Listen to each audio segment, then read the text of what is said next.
Assalamualaikum warahmatullahi wabarakatuh. A'udzubillahi minasyaitonirrajim.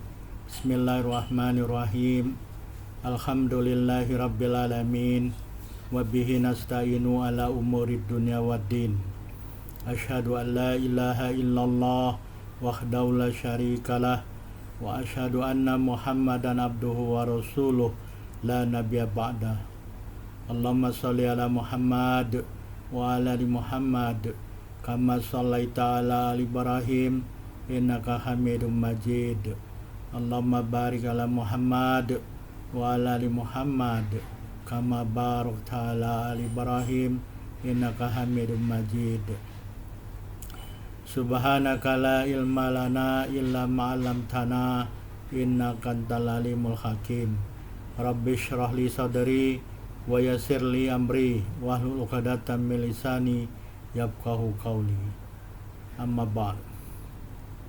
Dalam kesempatan ini saya mengajak dan mengingatkan diri saya sendiri, tuan-puan, bapak ibu, saudara dan saudari, untuk kita saling mengingatkan atau saling berpesan dengan kebenaran yang bersumber dari Al-Quran dan As-Sunnah.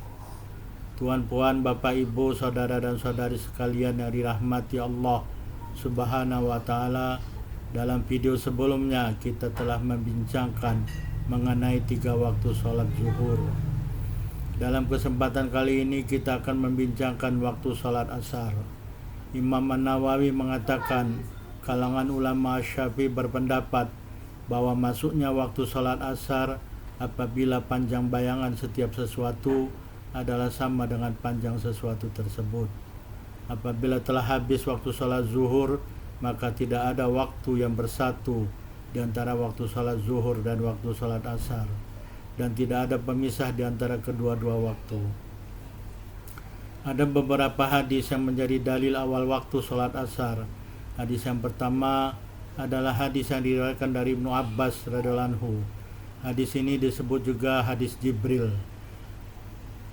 Sesungguhnya Nabi SAW bersabda, Ammani Jibril alaihissalam indal baiti marotain summa sholal asra khina kana kullu syain mithlu dhilli. Maksudnya, Jibril alaihissalam telah menjadi imam sholat bagiku di Baitullah 2 kali. Kali yang pertama, Jibril mendirikan sholat asar ketika ada panjang sesuatu sama seperti bayangannya. Hadis riwayat At-Tirmidzi nomor 149 dan hadis Abu Dawud 393. Berdasarkan hadis ini, waktu sholat asar adalah bermula ketika ada panjang setiap sesuatu sama seperti bayangannya. Hadis yang kedua adalah hadis yang diriwayatkan dari Sulaiman bin Buraidah radhiyallahu anhu dari bapaknya dari Nabi SAW.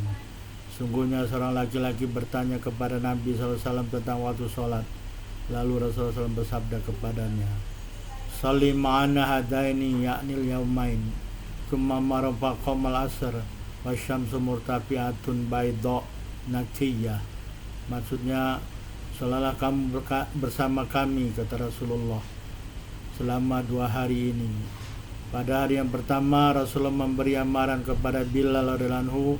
Lalu Rasulullah SAW mendirikan sholat asar dan matahari meninggi putih bersih. Hadis ini riwayat Muslim 613.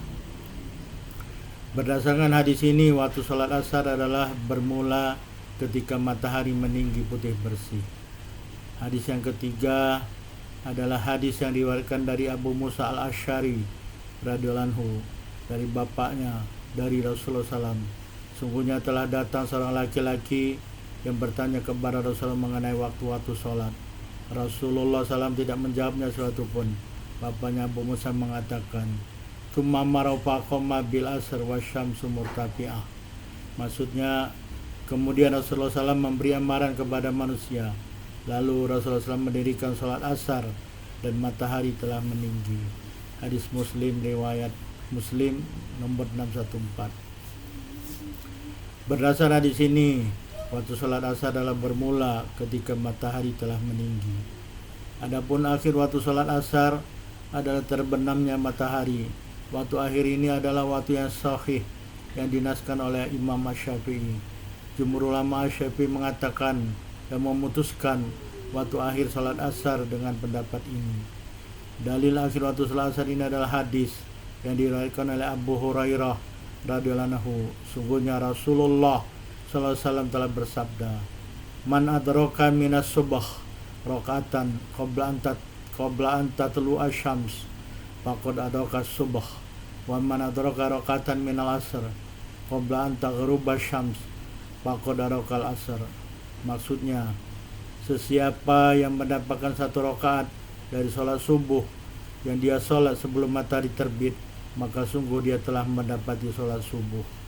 Dan sesiapa yang mendapatkan satu rakaat dari sholat asar yang dia sholat sebelum matahari terbenam, maka sungguh dia telah mendapati sholat asar. Hadis riwayat Al-Bukhari nomor 579 dan hadis Muslim nomor 608. Dalam hadis ini disebutkan bahwa akhir waktu sholat asar adalah sebelum matahari terbenam. Dalil lain adalah hadis Abu Musa al-Asy'ari dalam riwayat Muslim.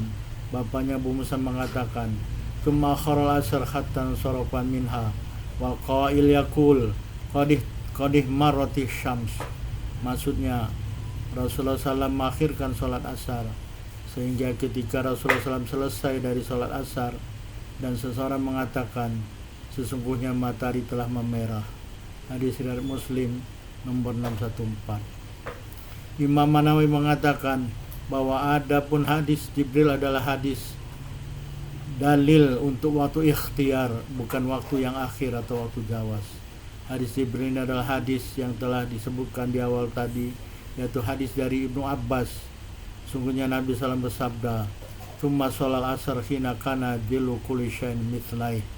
Maksudnya, kemudian Jibril mendirikan sholat asar menjadi imam bagi Rasulullah pada hari yang kedua, ketika ada panjang bayangan setiap sesuatu adalah 2 kali panjang sesuatu tersebut. Dengan dalil hadis-hadis sahih yang telah disebutkan selain hadis Jibril, maka dengan hadis tersebut diamalkan waktu sholat asar. Hadis-hadis tersebut lebih sahih dari hadis Jibril tanpa ada perbedaan pendapat di antara ahli hadis. Apabila ada seorang perempuan yang haid dan haidnya berhenti, atau orang yang mempunyai udzur hilang udurnya sebelum matahari terbenam, dan boleh bagi mereka sholat asar 1 rakaat, maka wajib bagi mereka sholat asar tanpa ada perbedaan pendapat ulama. Apabila waktu sholat asar telah habis atau matahari telah terbenam, maka tidak wajib sholat bagi mereka. Sebagai kesimpulan, Imam Manawi mengatakan kalangan ulama Syafi'i berpendapat bahwa masuknya waktu sholat asar apabila panjang bayangan setiap sesuatu adalah sama dengan panjang sesuatu tersebut.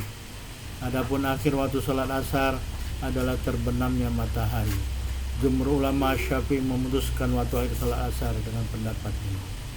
Imam Manawi mengatakan bahwa Husain As-Saidulani, Imam Al-Haramain, Aryani, dan selain mereka berpendapat bahwa bagi sholat asar ada 5 waktu.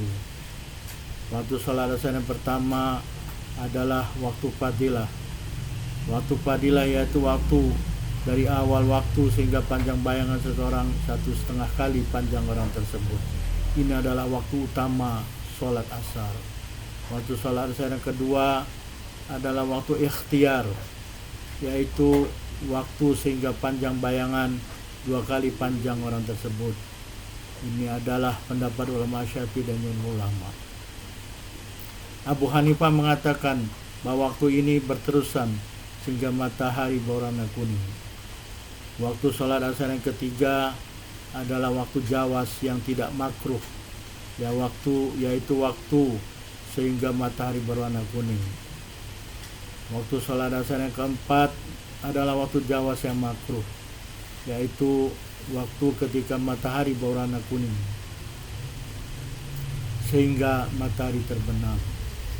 Waktu sholat asar yang kelima adalah waktu uzur, yaitu waktu sholat zuhur bagi orang yang boleh jamak dengan sholat asar karena bermusafir. Ini adalah waktu bagi orang-orang yang jamak qashar, bagi orang yang bermusafir, yaitu jamak takdim.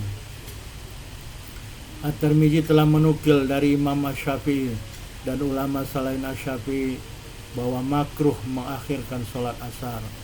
Dalil makruhnya adalah hadis yang diriwayatkan oleh Anas radhiyallahu anhu. Beliau mendengar Rasulullah SAW bersabda, "Tilka sholatul munafiq yajlisu yarkubu syamsa hatta idza kanat baina qarnai syaiton qoma fanaqaraha arba'an la yadhkurullaha fiha illa qalila."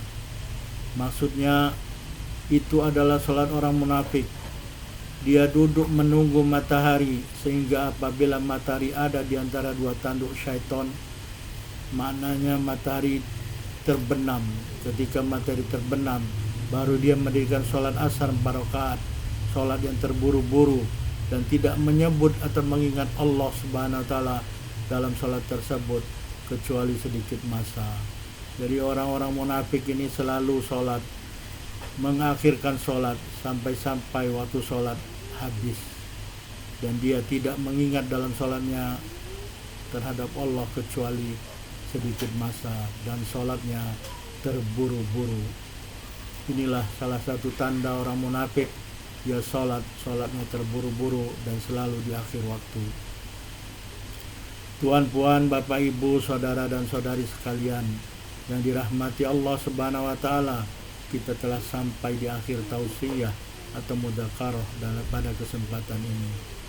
Terima kasih telah menonton video ini.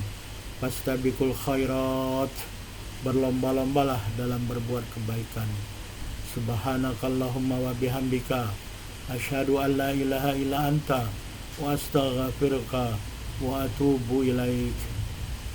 Wabillahi taufiq wal hidayah. Wassalamualaikum warahmatullahi wabarakatuh.